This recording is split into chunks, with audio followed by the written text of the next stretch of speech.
If your business lost all of its data tomorrow, what would actually happen? Not theoretically, practically. And if that just caused you to open your file browser to see if everything is still there, you have to keep watching. Let's start it up.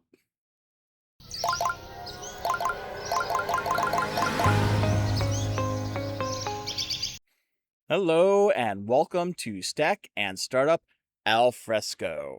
Today, I want to walk you through something most businesses do not think about clearly until they are forced to. What actually happens when your business loses its data? Not just files, not just systems, everything. Because most businesses assume we would recover. We have the backups. We would figure it out. But when you look closely, very few have actually thought through the full impact. So, what does losing data really mean? Let's define the scenario. This is not one file is missing or a minor outage. This is customer data gone, financial records unavailable, internal systems inaccessible. Your business is still there, but the information that makes it function is not. And for most modern businesses, data is not a support system, it is the system. This part here might sound like a kidnapping scenario, but that is only because of how vital a timeline for this can be. Let's look at the first 24 hours of data loss.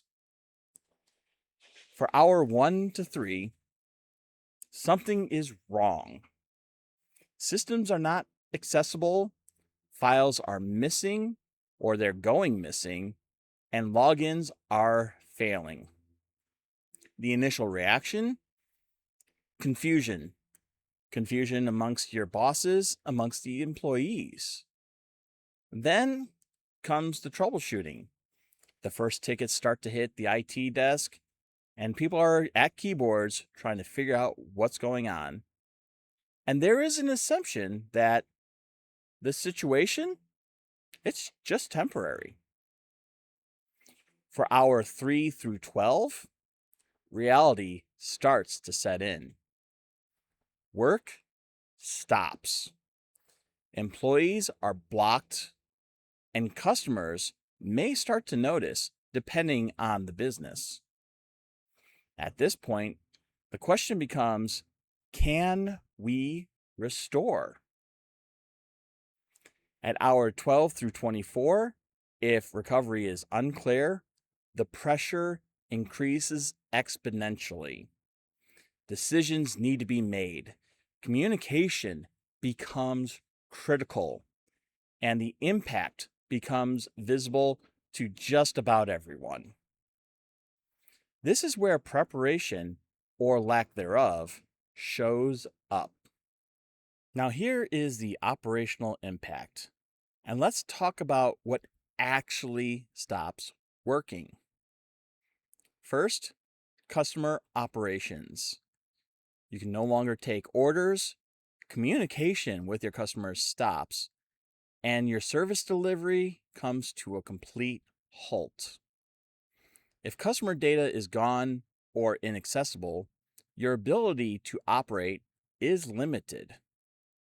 Second, your financial systems. You can no longer produce invoicing, payments can no longer be processed, and any kind of reporting gets skipped. Without financial data, cash flow visibility disappears. decisions become harder. Third, internal coordination. Your files, they're gone. You can no longer access your processes, and your communication tools, short of personal cell phones, may be completely blocked. That means teams cannot work effectively. Everything slows down. According to the IDC, organizations can lose 20 to 30% of productivity due to inefficiencies and downtime. In a full data loss scenario, that number can be significantly higher. Now for the financial and business impact, and let's talk costs. Your immediate loss, lost revenue. If your operations are halted, you can't bring any money in, and that can delay work.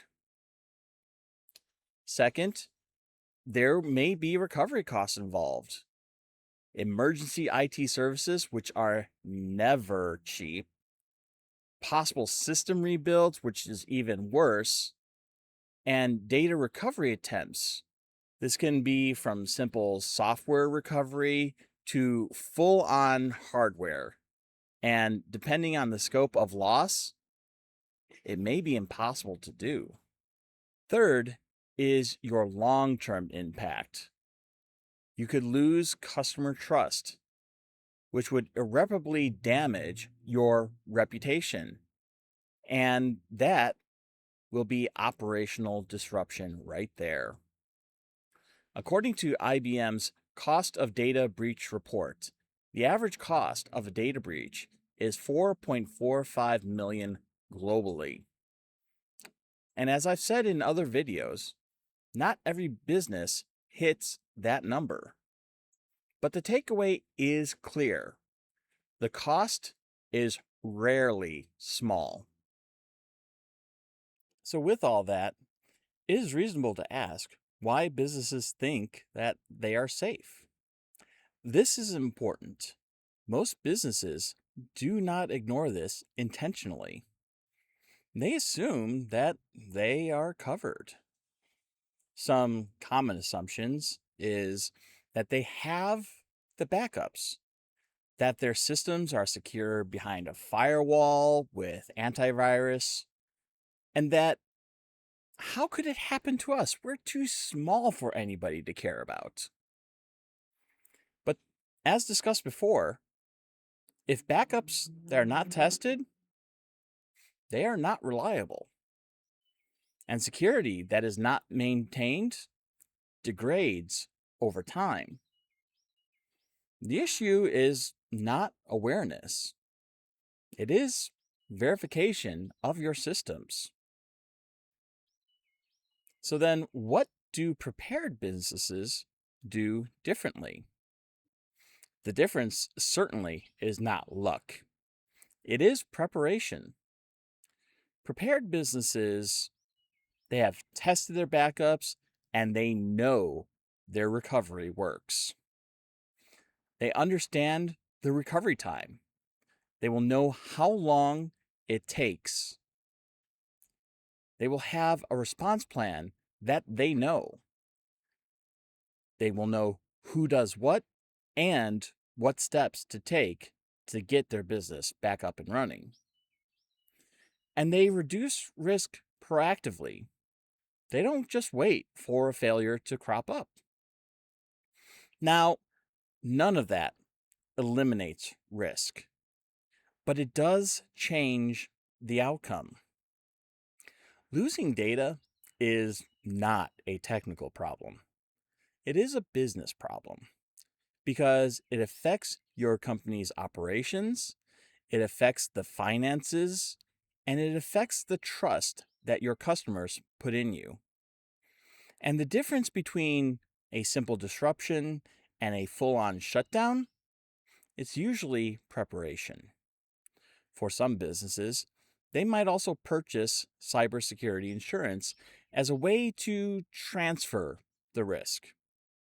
This is a great step, but even with that, you have to make sure your company is taking steps to mitigate some of that risk.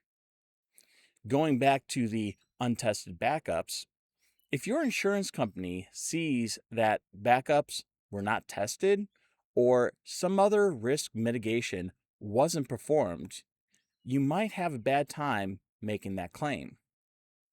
That is why it is important to have a plan and to work the plan. If your business depends on data, and every business does, it is worth asking, if we lost everything tomorrow, what would we actually do? Because the answer to that question is where your real risk lives. So I want to thank you for tuning in to Stack and Startup Al Fresco. If you've enjoyed this conversation, make sure to like and subscribe so you don't miss future episodes. You can find us on YouTube and anywhere you get your podcasts to follow along as we continue to explore business and technology from a different perspective. Lastly, if you want to support these conversations directly, you can become a patron at patreon.com/stackandstartup. Until next time, keep thinking outside the box.